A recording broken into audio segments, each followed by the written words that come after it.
What if AppSec wrote aviation safety scripts?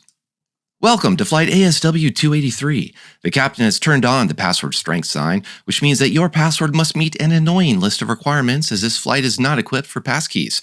There are several emergency exits on this aircraft. Take a moment to locate the exit nearest you, keeping in mind that the default choice is probably insecure. If there is a loss of cabin pressure, memory safety masks will drop down. To start the flow of code, pull the mask towards you. To tighten the fit, address all the web app phones that have nothing to do with unsafe memory. In the unlikely event of a water landing, check beneath your seat for a top 10 list of aquatic dangers. Thank you. And please use caution when opening overhead dependencies, as contents may have shifted maintainers. Which means, this week we chat with Melinda Marks about software supply chains and why companies still struggle with AppSec basics, tools, and priorities. In the news segment, what vulns teach us about designs and defaults, what package platforms can teach us about security, what NASA can teach us about availability, and more. Stow your carry-ons and stay tuned for Application Security Weekly. This is a Security Weekly production for security professionals by security professionals. Please visit securityweekly.com/subscribe to subscribe to all the shows on our network. It's the show to learn the latest tools and techniques to understand DevOps, applications, and the cloud. Your trusted source for the latest AppSec news. It's time for Application Security Weekly.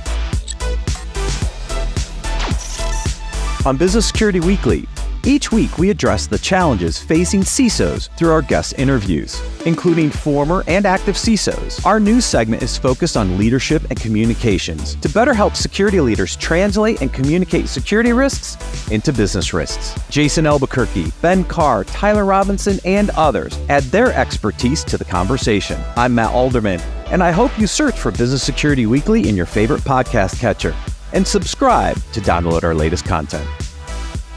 This is episode 283, recorded April 29th, 2024. I'm your host, Mike Shima. I'm here with John Kinsella. Hello, John. Good morning, Mike. It's that time of the podcast where I check to make sure my backups are not running. I'm getting trolled. This is terrible. We also have with us a special other person co-hosting, Paul Asadorian. Hello, Paul. Hey, Mike. Hey, John. How's it going, guys? It's good to be here. I haven't been on ASW in forever, so this is a nice treat. It has been quite a long time. This is a treat. You know what other treats we have for you, Paul? You're a Security Weekly listener. You can save $100 on your RSA Conference 2024 full conference pass. RSA Conference will take place May 6th through 9th in San Francisco and on demand. To register using our discount code, visit securityweekly.com/RSAC24 and use the code 54USECWeekly. We hope to see you there. And don't lose access to the Security Weekly content you know and love. Please make sure your favorite podcast feeds are up to date at securityweekly.com/subscribe. Melinda Marks is the Cybersecurity Practice Director at Enterprise Strategy Group, where she leads an analyst team and drives new research to provide insight on key cybersecurity topics and trends. Her coverage area includes security tools and platforms for the cloud, API, web apps, and DevSecOps. She has over 20 years of experience in tech, marketing, and strategy. Most recently, she was Chief Marketing and Strategy Officer for a startup focused on automating application security testing for developers. Hello, Melinda. Thank you for joining us. Hello. Thanks for having me. Great to see you guys. It's good to have you back as well. The last time we had you on, you were talking about research studies that you've been doing and actually talking to people that actually have to use all the tools, use all of the top 10 lists, use all of the AppSec advice that's out there. And I think it's always interesting because you get to tell us, you get to find out what practitioners really struggle with. And this time it's supply chains. So maybe tell us a little bit about this study and some of the things that you started to find out about supply chains. Sure. Thanks, Mike. And great to see you guys and talk about this topic, especially I'm so glad Paul is here. It's fun to get to talk to you. So yeah. Yes. Little known fact, Melinda and I worked for Tenable back in the day. In the day. Yeah. And I wish you could come to RSA. But Yeah, I've been working on software supply chain security. I wanted to do a research study at ESG. The fun thing about being an analyst is we get to do research to find out the stats, and it's buy-side research. So we're doing surveys of users of software and tools and products and just finding out what are their challenges, what are they trying to do, who's looking at what kinds of tools.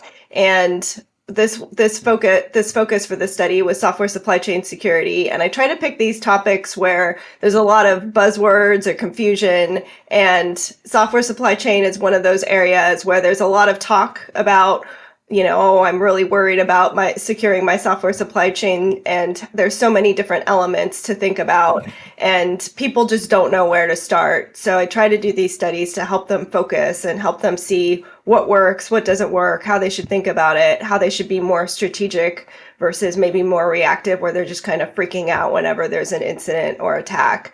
So when I thought about this study, there's a lot of software supply chain research out there. There's a lot of stuff on things like open source security. I feel like a lot of times people kind of over-rotate on open source and things like SBOMs because of the regulations and compliance requirements. But I just wanted to kind of dig into things and see where the big challenges are. So, looking at this and talking to a lot of people, I want to make sure this talked about the use of third-party software components. So when we think about developers building their applications, in order to be more efficient and more productive, they're using higher percentages of third-party components. And that does include open source, but it's just in general third-party components. It's also things like having multiple developers, maybe contractors working on the software, and making sure that when they're building an application, they can understand all of the components and manage their risk, and ideally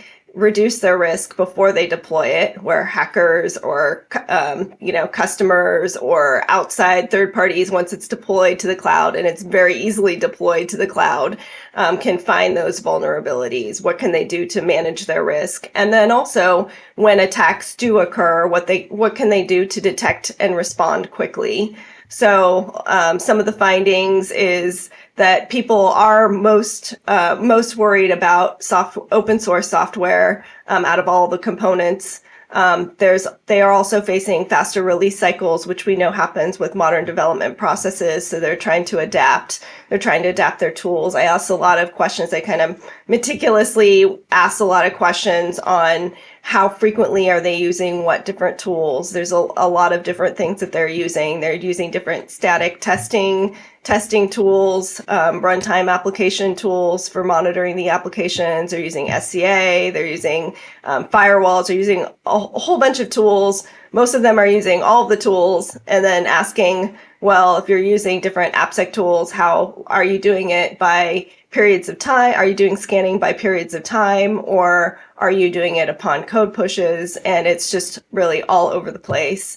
And then there's just yeah, Melinda, I had a question about the tooling, because I just gave a presentation on vulnerabilities and CVEs and all that stuff last weekend, and one of the things I came across was Google's OSV. And I hadn't heard a lot of people talking about it. Did you find that people use that? And to me, it looked like an API where I can go, hey, I'm running this software, and it'll spit back, hey, that open source software has these vulnerabilities. And it seems to me Google's doing a good job of keeping it up to date. Yeah, Google, we didn't specifically ask about this in this survey, but yeah, in general, Google's doing a really good job. They're very active, and this is something I've been writing about, is how important community efforts are in this area.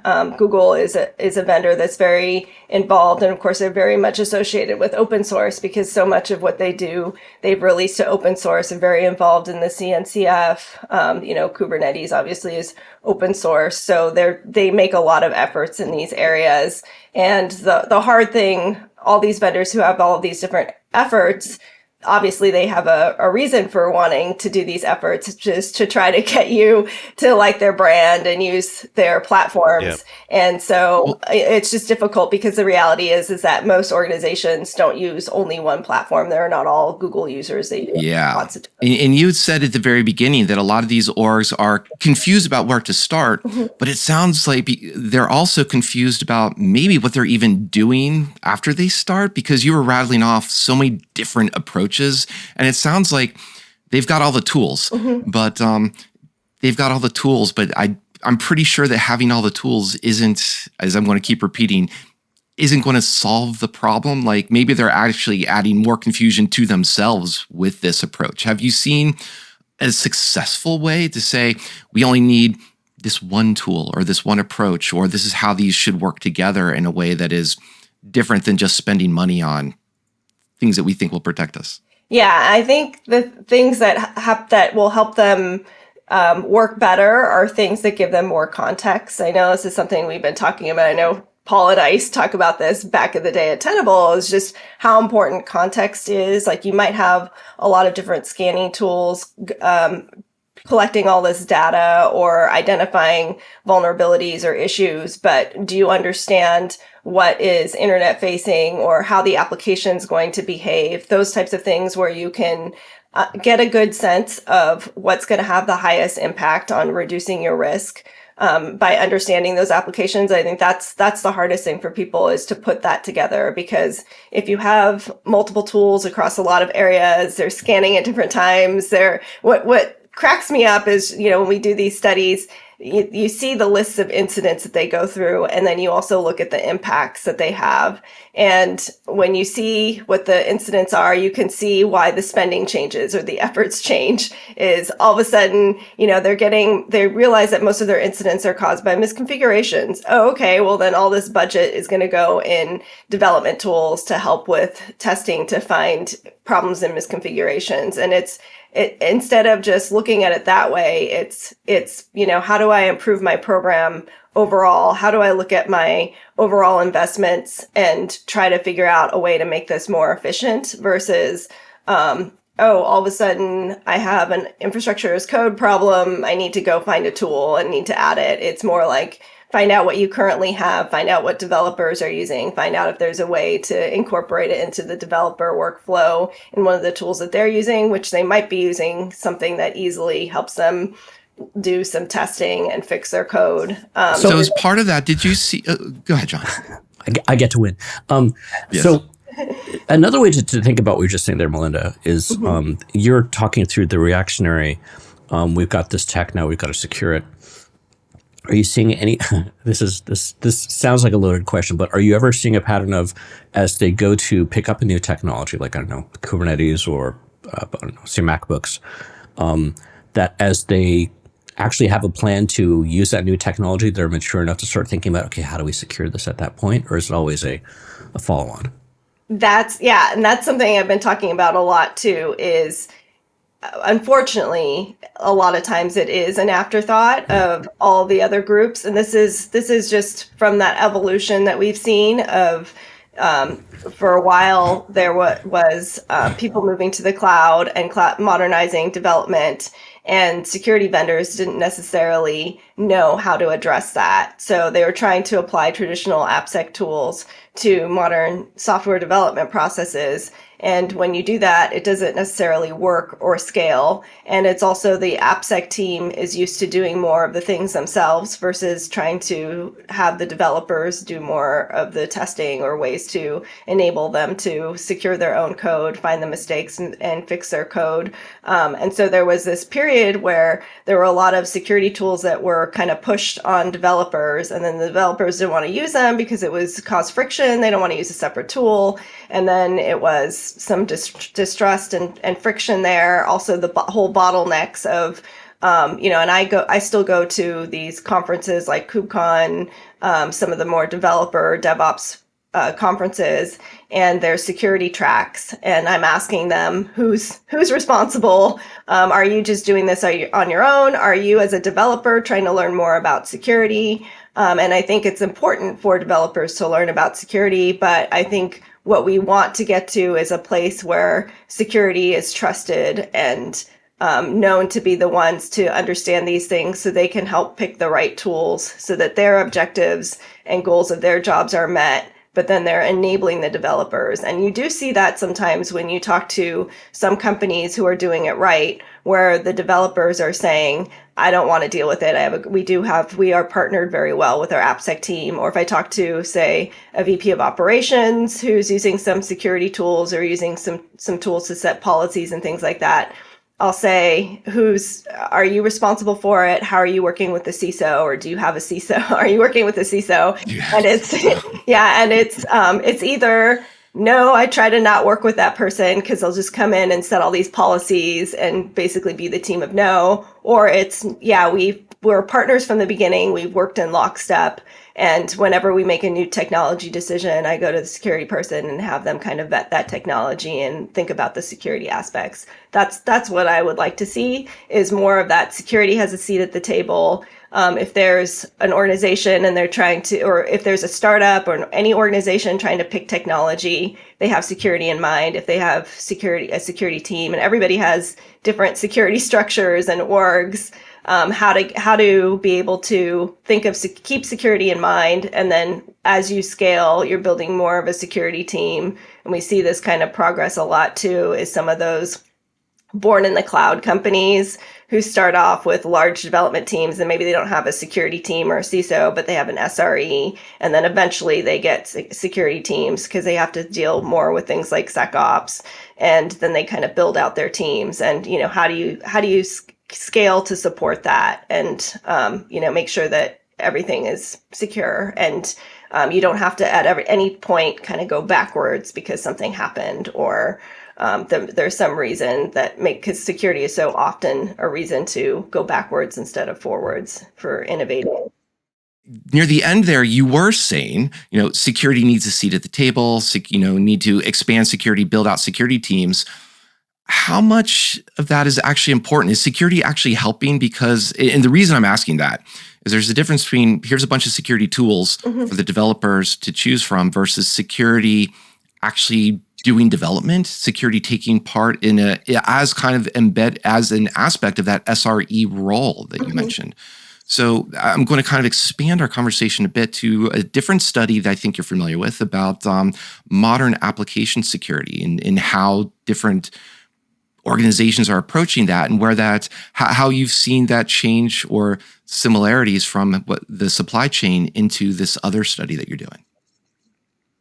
Yeah, so the study that I just drafted a survey for, and it's going to be going out to the field, I think end of this week, is on modern application security. And it's basically, what do you need to do to secure modern application development, and everything that comes with it, with faster innovation, increased productivity, new tools coming on. The exciting part is I'm asking a lot of questions on what are you going to do with developers using genAI, or are you going to apply genAI to AppSec? So that kind of ties into it. But, continuing to look at how are people thinking and adapting to things at scale. Because to me, it's enterprise, increasingly, there's more workloads that are being put in the cloud with modern development processes. And this creates a lot of challenges for AppSec teams. You need to make sure you can scale to keep up. And there's a lot of things that will scale as development grows and you have more productivity. So things like APIs, things like access, things like the open source that is increasing, and then things like genAI. And the thing about genAI is we already have challenges in these areas, like understanding where sensitive data is, understanding how resources are connected. With microservices architectures, you have so many things connecting through APIs, connecting to different storage, connecting to different resources to run the applications. And to me, a lot of these studies end up very much connected. Like I also did the API security study. It was just focused on APIs. And seeing how all of these things are related. I think the modern AppSec one will kind of bring it all together for how do you think of modernizing your AppSec program and how do you evolve it to make sure that you're keeping up with new things, making sure, the kind of overarching goals is to gather some data on what can you do to make sure that to enable you to be successful. And also, I think part of that does tie into that, make sure that AppSec becomes that enabler of talking to development, talking to other groups. What are your goals? Usually, and I've seen this across the past studies too, like API security and some other studies, we ask like, what are your goals for AppSec? And they're always very much aligned with what should be the goals of the other groups involved, which are things like application uptime, making sure you protect the brand, making sure you have really good customer service, making sure you build really good apps. So tying that all in together. Yeah, and that feels refreshing because I was bracing myself for one of the goals is to fix all of the bugs that we find. Or, all these scanners are going to find these CVEs and we're just going to fix them within a 30-day SLA, just something ridiculous. Is there, being that aligned, is there an angle of maturity in these orgs that helps that? Or how did that feel so actually helpful for AppSec to be in that place? Yeah, that's a good question. We do ask a lot of those questions of, how successful do you feel like you are? What's the most important characteristics? How do you think, what are the things that you need to feel like you're more successful?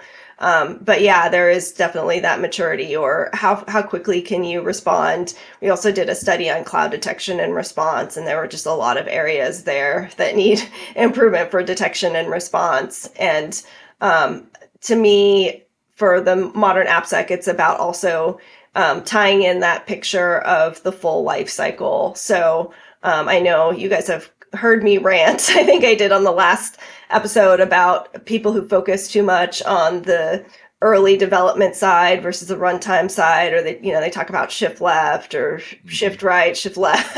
I hate those terms. It's about making sure your program works across the life cycle, because when you think of modernizing, it's not a linear app dev process of a left to right kind of a process of build to release. It's more of a circular process where you're building quickly and then you're updating as fast as you can. I think that's like the model that developers kind of want, is they're on a deadline.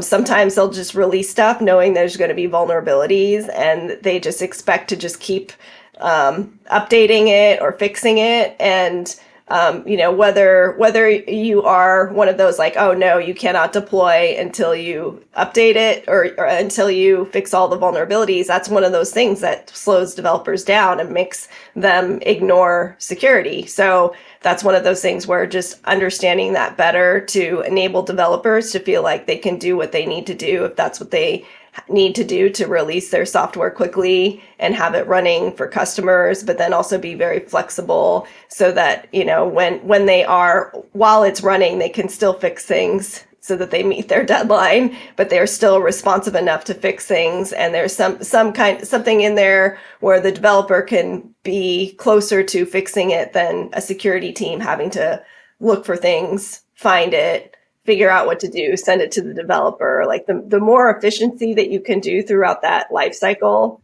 will really help with development. Yeah, I had a question, Mike. I thought we solved some of these problems. I guess I was running under the assumption that many of these problems that we're addressing had been solved. So when I think about open source dependencies as an example, I know there's solutions that can tell you about your dependencies, tell you about your transient dependencies, and even tell you down to like the library or function call level, like your software is impacted or it's not. You may have the vulnerable library, but you're not calling it in a way where your software is vulnerable. Therefore, the severity in your application is much less than someone else who is utilizing that function.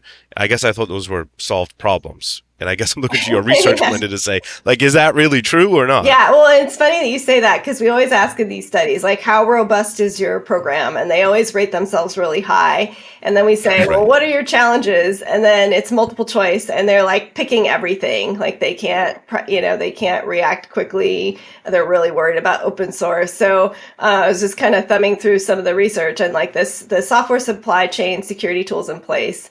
So, and this is multiple choice. So the types, the types of tools used: automated OSS package risk management and contextualization. That's one of the highest. I'm reading from the highest to the lowest. And then static application security testing, third-party cloud services vulnerability scanning, automated security as code policy enforcement, dynamic application security testing, infrastructure as code scanning, third-party API services vulnerability scanning, software composition analysis, license scanning, container image scanning, secret scanning, SBOM generation, configuration checks, SBOM ingestion, and then dependency analysis. And the lowest ones So the on theme there is everything. Yeah, everything. But the lowest ones on there are like 18%. So SBOM generation, only 22% have SBOM generation. So, that's kind of crazy to think about, is people now need to generate SBOMs or understand the composition of their software, what's composing their software, and not that many of them are using tools to do that. So, and then it's also, the study goes through like, how often are you doing all these things? Is it periodically, or is it upon code changes or pull requests? And it's just all over the place. And that's part of the problem. Yeah, and what you're listing off too is that, some of the solved problems, I think, the way I would respond to that, Paul, is also those are the solved problems for finding the flaws or saying you have security issues, but it's still the same amount of developers, to Melinda's point about scaling, that are, do we fix it? It's just saying, rather than fix everything, fix most of the things because they're reachable. That time is still scarce. And that's where I want to also maybe look to the future, Melinda, and because you mentioned genAI, let's talk about like genAI for developers. Is that going to save our developers with a coding assistant or a super fancy autocomplete?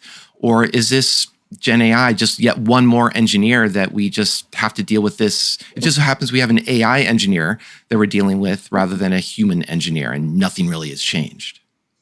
Yeah, I think it's more organizations are going to try to find out how they can use it, because I think everything about technology adoption is who can get a competitive advantage. Like there's so much hype around genAI right now that every organization is trying to get in this race of how do we use this in a way that's going to help our employees or help with productivity.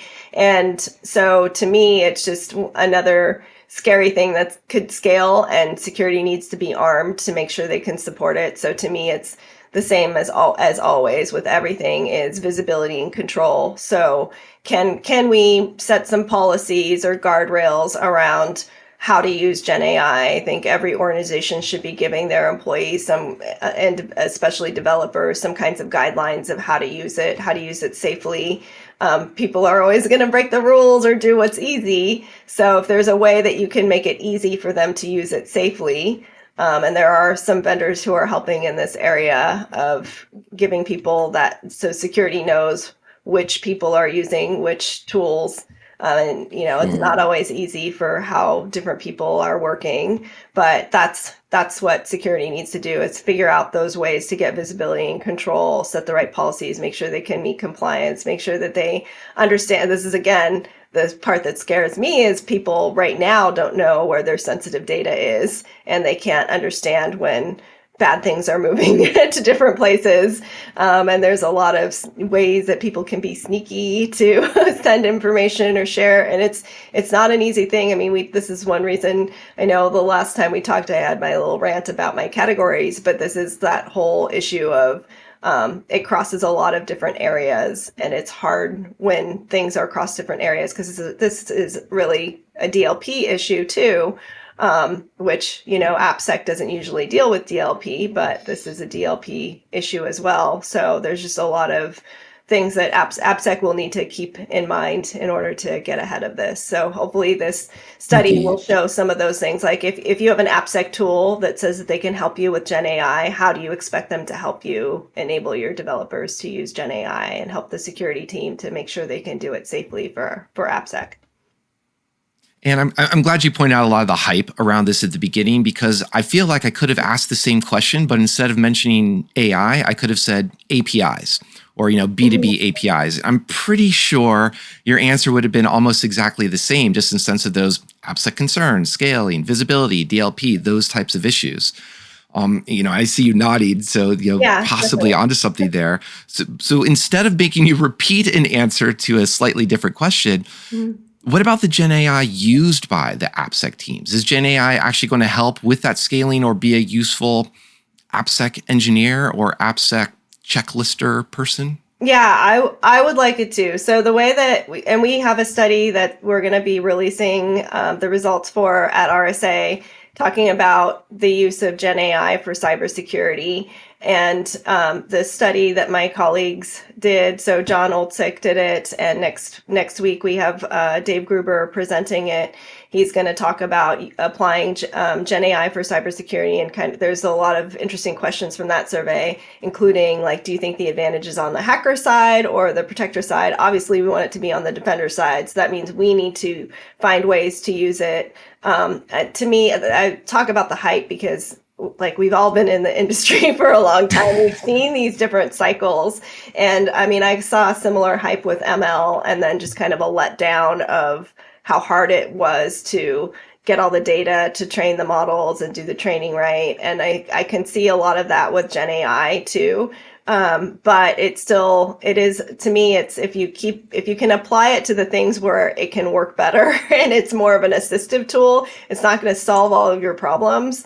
To me, I think there are things that are promising. And it's funny because I see a lot of conversations about, is it like a bright, shiny object that's going to distract people from focusing on what's important, because some of the fundamentals are still challenging, like misconfigurations and some of these things that we have all these tools for, but we still have incidents over things that are simple mistakes. To me, that's where genAI can shine, is taking away some of that toil and monotony. If you talk to any security analyst, as exciting as we want to think these jobs are, in getting to hack things or reverse engineer things and get ahead of attackers, there are a lot of monotonous, tedious tasks involved. And if you can apply genAI to some of those things, or those types of manual tasks where they're very human prone, and a lot of our surveys will unveil those things. So when we ask questions across all of our surveys for how are you doing different things, and a lot of it, there's tools that you can use or it's manual, and there's still always a lot of percentages for that it's done manually. And to me, it's look at those results of these studies and go apply genAI to that to help cybersecurity teams, so they don't have to do the tedious, boring parts, and we can just focus on things that are higher value. Looking at these, do you have a short list of where you would like to point a genAI? For example, you mentioned like talking about supply chain. There is asset inventory. These are one of those basic things, easy to say, difficult to do, not necessarily earth-shattering to try and claim that's important in 2024. It's been like that for 30 years probably. Mm-hmm. There's secrets get leaked or in code, or they're hard-coded into code. Mm-hmm.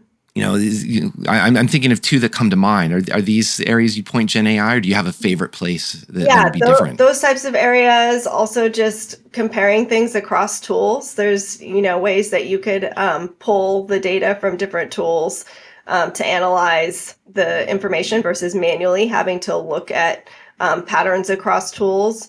But I think Paul, I'm so excited that you're on the show. If that's the fifth time I've said it, but looking at the incidents, that happened for software supply chain. I just pulled up the results. It's things like zero-day exploits that took advantage of new and previously unknown vulnerabilities in third-party code, exploits of a misconfigured cloud service, exploits that took advantage of known vulnerabilities in third-party software, including OSS, secrets stolen, attack that resulted in loss of data due to insecure use of APIs, zero-day software supply chain attacks, compromised service and account credentials, and privileged user credentials. And then when you see the impacts, so those are the incidents.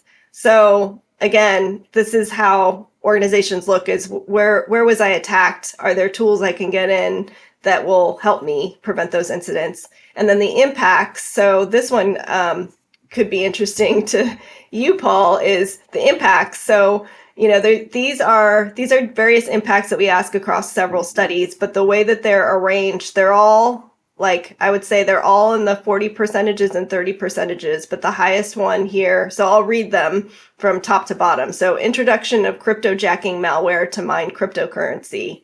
That's at the top. That hasn't always been at the top. That's interesting. Remediation steps impacted service level agreements, introduction of malware, unauthorized access to applications and data, stolen developer credentials, secrets or keys, data loss, fines due to noncompliance, introduction of malware. So to me, that's, these are the big problems. It's always those stats of what instance did you face and what are the impacts are always very telling into how people are going to want to solve it and solve it the most efficiently. Yeah, I think, like speaking from the vendor perspective, and, representing a company that helps people find bad things, right?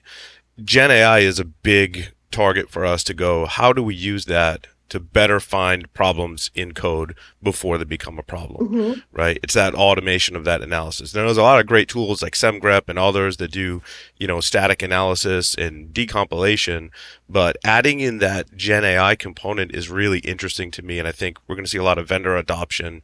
It'll be interesting to see who gets it right and who doesn't, of going, we're on an automated basis of going, yeah, that's a problem in code, and finding it before bad actors are taking advantage of it is the goal. Exactly. And that's what I think is exciting, is that the vendors can take that opportunity to think of those AppSec jobs and what's really tedious and how to help support them better. And that to me is really exciting, because what was hard for AppSec vendors or security vendors is getting into the developer focused tools, because they may not have that mindset. But this is up their alley because they know AppSec, they know what it's like to be, hopefully the vendors are not just vendors trying to sell products. They're people who want to change the tools so the AppSec teams have better tools and they know what it's like. They're hiring the practitioners. Those are the vendors. Yeah, I don't think you're likely to lose your job to AI, but you may lose your job to someone who knows how to use AI. Well, and this is, we were just talking about before the show started, we were talking about going to AppSec shows and seeing how many people are trying to get into AppSec. And I think that's promising and exciting. We might go to the AppSec conferences to try to learn about, new research or advanced techniques. But I've talked, like going to KubeCon, I talked to some college grads, like CS college grads who want to get into cybersecurity, and they're trying to figure out how to figure out their career path to get into cybersecurity. And to me, that's exciting to know. Like they know that's where the action is, but then what do they need to do? And GenAI is going to play a big role in that, because that's what they're learning in the schools now, is they're all learning about this. Like the younger generation is going to be much more advanced. So I think they're, hopefully they'll bring that in to be on the defender side.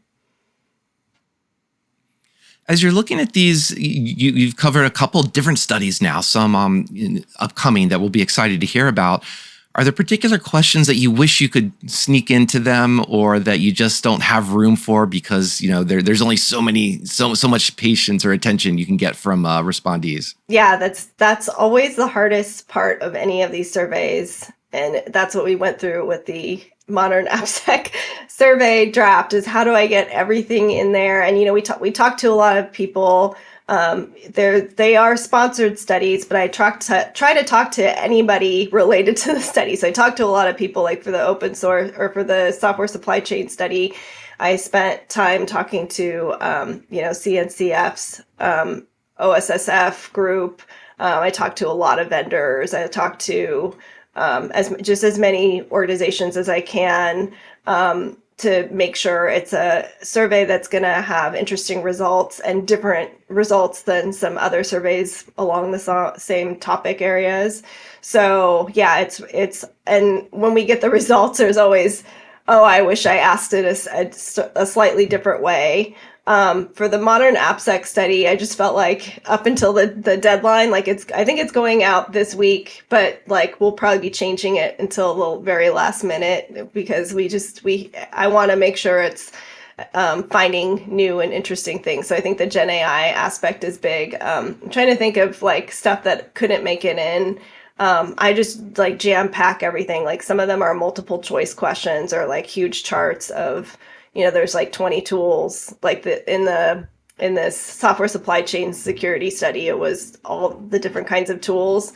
And instead of asking them as different questions, it's like one question has the list of tools, and then you're rating like how often you're using it, or it's trying to be clever that way to get as much in there as we can. And then we also we hide some that only like we see, and then the sponsors get to see certain questions that will help them more with that don't come out in any of the marketing materials or reports, but they could be interesting for internal usage for the sponsors for picking roadmap kinds of items.